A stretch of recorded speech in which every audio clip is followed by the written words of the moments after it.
Tinawag ni Vice President Sara Duterte na isang guni-guni ang pahayag ng mga House Prosecutor tungkol sa mga bagong pangalang idinadawit sa umunoy maling paggamit ng confidential funds ng Office of the Vice President o OVP at Department of Education o DepEd. Si Jason Rubrico magbabalita.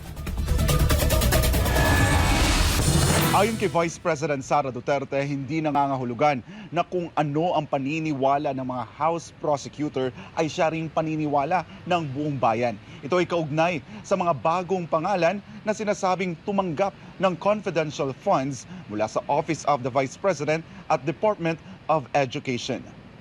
Sabi ng House Prosecutors, lalo rawang tumitibay ang ebidensya laban kay Vice President Sara Duterte sa issue ng confidential funds. Yan ang ipinunto ni Representative Isabel Maria Zamora, isa sa House Prosecutors, matapos lumutang ang panibagong grupo ng mga peking pangalan na benepisyaryo umano ng confidential funds ng Office of the Vice President at Department of Education.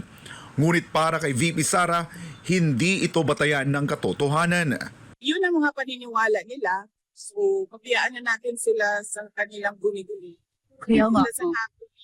Yung paniniwala nila ay paniniwala din ng buong bayan. Sa kabila ng mga pag-atake sa kanya, sinabi ni VP Sara na nagbunga ito ng mas malalim na ugnayan sa pagitan niya at kapatid niyang si Kitty. I'm blessed because I gained a sister with what happened to me after the attacks, the confidential funds attacks, the impeachment, and we have a relationship now. I have a relationship with Kitty, and I'm happy now. Si VP Sara ay kasalukuyan pa rin nasa The Hague, Netherlands upang asikasuhin ang depensa ni dating Pangulong Rodrigo Duterte sa kasong Crimes Against Humanity na isinampa laban sa kanya sa International Criminal Court o ICC.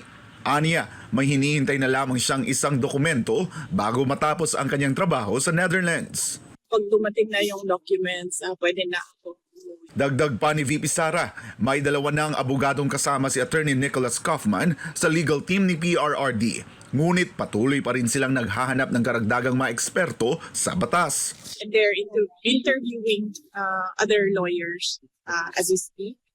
So hopefully, before I leave, that team is already complete. But at the moment, no, it's not complete. Pinag-aaralan na ng legal team ni dating Pangulong Duterte ang posibilidad ng pag-apply ng interim release habang nililitis ang kaso.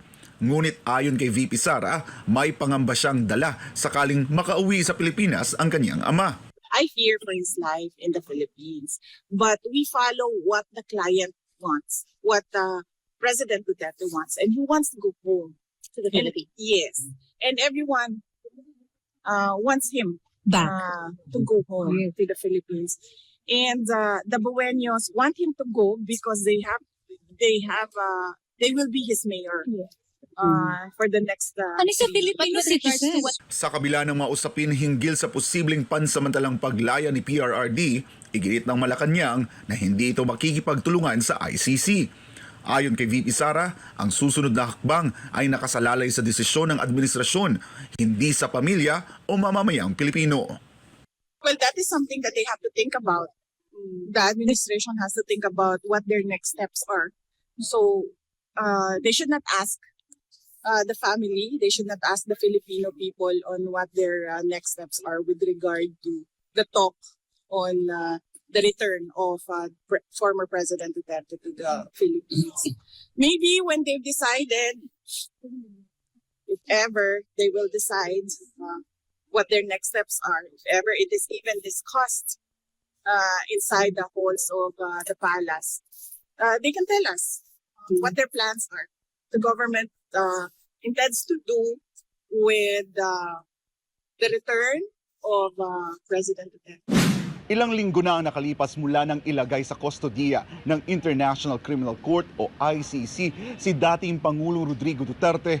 Patuloy pa rin tumitindi ang panawagan mula sa iba't ibang sektor at panig ng mundo para maibalik na ang dating Pangulo sa Pilipinas. Ito'y para umano sa sariling bansa na harapin ni dating Pangulong Rodrigo Duterte ang mga kasong isinampa laban sa kanya. Para sa Diyos at sa Pilipinas umahal, ako po si Jason Rubrico, SM9 News.